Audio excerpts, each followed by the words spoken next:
लोटा छाया दवाई तक न खा लेती इन्होंने। अगर दवाई खा ले तो हाटना होता ही नहीं। मैं हाथ जोड़ रही सर, मेरे स्वार हाथ के पेशेंट थे। 4 पुलिस वाले, एक दरोगा था सर। इरफान ये बड़े तो भाई मेरा पति है। क्या सोचिए, आपस में घर में कोई विवाद हो जाए, एक व्यक्ति पुलिस को फोन कर देता है, पुलिस आती है, एक शख्स को लेकर के जाती है और थोड़ी देर बाद खबर आती है कि उस शख्स की मौत हो गई है। ऐसे ही शांति हो जाएगी, समझ में नहीं आएगा अचानक क्या हुआ। यूपी पुलिस का स्लोगन है, सुरक्षा आपकी, संकल्प हमारा। लेकिन मालूम नहीं है कैसी सुरक्षा है और कैसा संकल्प है कि यूपी पुलिस हिरासत में आदमी की मौत हो जाती है।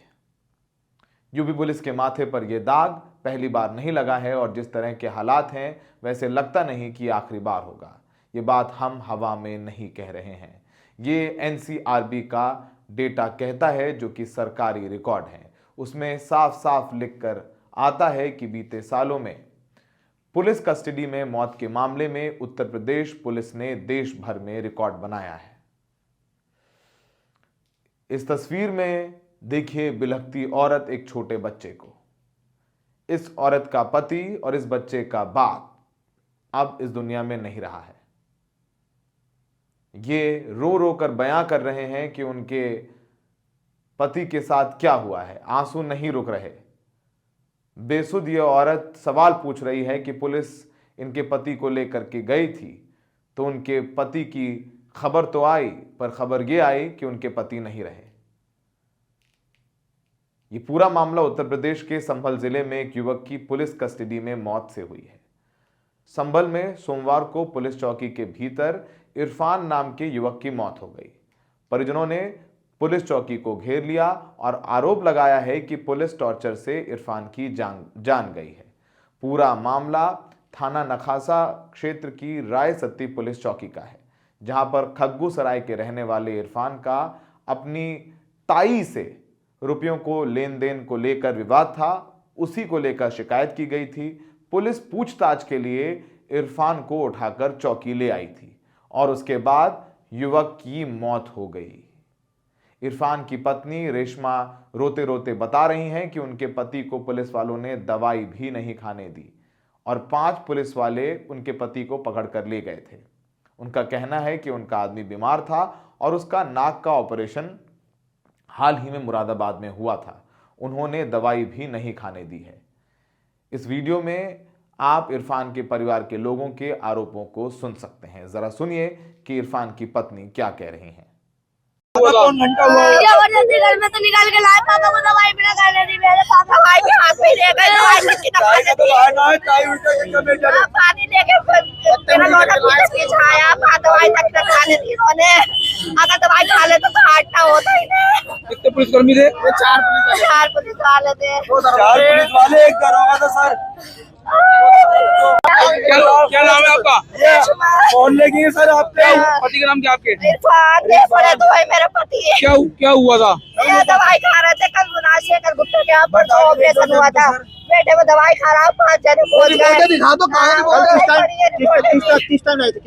अभी तो आए एक घंटा पहले, आधा घंटे कल शाम तो आए हैं। राजशेखर गुप्ता के यहाँ ऑपरेशन कराया था मुरादाबाद में।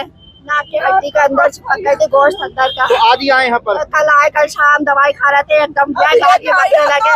मैं हाथ जोड़ रही सर, मेरे स्वार हाथ के पेशेंट थे। पुलिस क्यों आई थी? क्या वजह थी? उनकी ताई का कोई मेडल था, मामा बेटों का मेडल था। इन्होंने उन्हें हमारी तैयार सासनी ने बड़ा बना के इनके हाथ से पैसे दिलवा दिए थे। माँ बेटों में दोनों में हो रही हो, लड़के ने बेईमानी कर ली उनके, उनने पैसे न दिए तो इनके पास बुलाई पुलिस के, तूने पैसे दिलवाए तो लेके आ, तू दिलवाएगा पैसे तेरे हाथ से गए।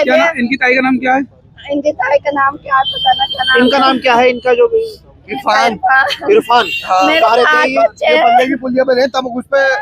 वहीं संभल पुलिस के एसपी कृष्ण कुमार बिश्नोई ने इस घटना को लेकर बयान दिया है कि उसमें वो बताते हैं कि सोमवार सुबह 11:30 बजे शफीक बेगम नाम की महिला ने नखासा थाने में शिकायत की और आरोप लगाया कि उनका बेटा अरमान और उनके साथ मारपीट करता है। घर के हिस्से के करीब 6 लाख रुपए ले लिए। इरफान ने ही अपने हाथों से रुपए दिए थे। वो गारंटर था, लेकिन अब वो ना पैसा दे रहा है और ना ही खुद आ रहा है मिलने। महिला के आरोपों के मद्देनजर जांच के लिए पुलिस टीम को मौके पर भेजा गया। इसके बाद इरफान को उसके बेटे के साथ राय सत्ती चौकी पर लाया गया। इरफान ने पुलिस को बताया कि उसे दवा खानी है, जिसे पुलिस द्वारा दवा खाने दिया। बाद में इरफान ने चेस्ट पेन की शिकायत की। तत्काल इरफान को और उसके बेटे को चौकी से डॉक्टर जावेद के पास ले जाया गया, जहां पर उनकी मौत हो गई। तो पुलिस के मुताबिक पुलिस ने दवाई खाने दी। पुलिस तो पूछताछ के लिए लेकर के आई थी और उसको अटैक आया, छाती में दर्द हुआ और वो मर गया है। पुलिस ने कोई मारपीट नहीं की और आरोप जो लगाया जा रहा है कि पुलिस कस्टडी में पुलिस की मारपीट या ज्यादती से या उसको दवाई नहीं खाने दी, पुलिस हिरासत में जो मौत हुई है वो पूरी तरीके से ये आरोप बेबुनियाद है। मौत तो अस्पताल में हुई, उसने छाती में दर्द हुआ तो हमने उसे अस्पताल भेज दिया था। एसपी साहब बताते हैं कि डॉक्टर ने आगे कहा कि आप बड़े अस्पताल ले जाइए, लेकिन परिजन वहां ना जाकर पुलिस चौकी पर आ गए। तब तक इरफान की मौत हो चुकी थी। माना जा रहा है कि उसकी मौत हृदय गति रुकने के कारण हुई है और पुलिस का यह भी कहना है कि इरफान पहले से दिल का मरीज था, हार्ट की प्रॉब्लम थी। तो सीधे सीधे शब्दों में कहें तो संभल पुलिस के एसपी ने इरफान की मौत को हार्ट अटैक बताया है। जैसा कि अक्सर आप सुनते हैं कि पुलिस के दावे होते हैं कि ये मौत पुलिस कस्टडी में या मारपीट से या दबाव से नहीं हुई है, उसको पहले से कोई बीमारी रही होगी। आप एक बार सुन लीजिए कि एसपी संभल कृष्ण बिश्नोई क्या कह रहे हैं इस मामले में। नवादा थाना क्षेत्र के राजसी चौकी में एक शख्स की मौत का मामला आया है। क्या पूरा मामला है और क्या कार्रवाई की गई है? आज करीबन सुबह 11:30 बजे के आसपास एक सफीक बेगम नाम की महिला, उसने चौकी रायसती पर उपस्थित होकर एक प्रार्थना पत्र दिया, जिसमें उसने बताया कि उसका बेटा अरकान उसको प्रतिदिन उसके साथ मारपीट करता है। घर में से उसका जो हिस्सा है उसके उसने 6 लाख रुपए उसको इरफान के माध्यम से दे दिए गए हैं, लेकिन उसके बावजूद ना तो पैसे वापस लौटा रहा है और ना ही वो व्यक्ति ये घर छोड़ के जा रहा है। ये सफीक बेगम के 3 बच्चे हैं। इनके द्वारा प्रताड़ित होकर ये एप्लीकेशन आज थाना रायसती पर दी गई थी। उसके द्वारा तुरंत पुलिस ने महिला के साथ में मारपीट और इस तरीके के संगीन जो आरोप उसने लगाए थे अपने प्रार्थना पत्र में, इसकी जांच के लिए लेपर्ड को मौके पे भेजा। लेपर्ड द्वारा इरफान नामक व्यक्ति है, इसको चौकी रायसती पर लाया गया। यहाँ लाने पर उस व्यक्ति ने बताया कि उसको कुछ दवा खानी है, तो पुलिस द्वारा उसको दवा खाने दी। उसके बाद में उसने चेस्ट पेन की इस तरीके की शिकायत की थी।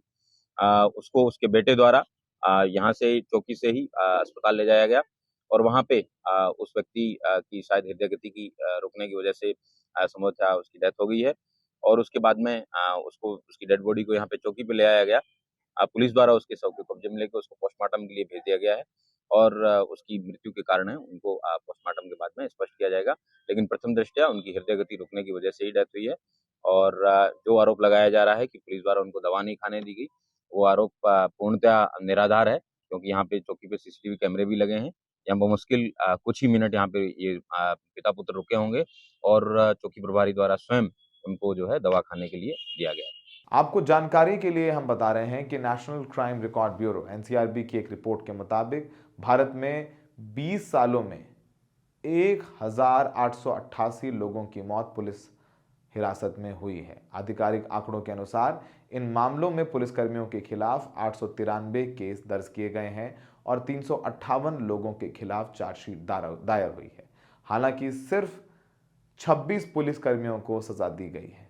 आप सोच सकते हैं कि पुलिस कस्टडी में हुई मौत में अगर अफसर जिम्मेदार भी होते हैं तो क्या देश का सिस्टम उनको सजा दिलवा पाने में असमर्थ है, या एक देश का सिस्टम है उसके सामने एक चुनौती है और सरकारी डेटा भी इस बात की तस्दीक करता हुआ नजर आ रहा है। खैर, संभल बीते साल से चर्चा में है और आगे भी वो चर्चा में रहने वाला है। पुलिस के कारनामे हों या तमाम आरोप हों, वो लगते रहे हैं और वहाँ पर अक्सर ये आरोप लगाया जाता रहा है कि पुलिस जाती करती है। इस पूरे मामले में अखिलेश यादव ने भी ट्वीट किया है। उनका ट्वीट भी हम आपको दिखा देते हैं, जिसमें अखिलेश यादव आरोप लगा रहे हैं कि उत्तर प्रदेश में कस्टडी में मौत होना बहुत आम हो गया है। इस पूरे मामले में मुकदमा दर्ज हो गया है। अब पहले तो प्रशासन के खिलाफ वहाँ आस परिजनों ने प्रदर्शन भी किया, चौकी घेरने की कोशिश की, लेकिन फिर दबा समझा के इरफान का अंतिम संस्कार कर दिया गया है, उसे सुपुर्द खाक कर दिया गया है। ये खबर भी आप सुन लेंगे, थोड़ी तकलीफ़ होगी, सवाल पूछेंगे अपने आप से, फिर हम सब अपनी रोज़मर्रा की ज़िंदगी में लग जाएंगे। लेकिन सवाल पुलिस को अपने आप से भी पूछना है कि पुलिस से लोग डरते क्यों हैं। पुलिस तो लोगों की दोस्त होनी चाहिए। कहा भी जाता है कि पुलिस मित्र की तरह है, पुलिस आपकी सहायता के लिए है, पुलिस तो आपको समझने के लिए है। लेकिन अगर पुलिस की हिरासत में मौत हो जाए तो जाहिर सी बात है, वाजिब सी बात है कि पुलिस की निष्पक्षता और न्यायप्रियता पर सवाल उठेंगे। इरफान की मौत भी उसी का जीता जागता उदाहरण है। हमें सुनने के लिए बहुत बहुत शुक्रिया।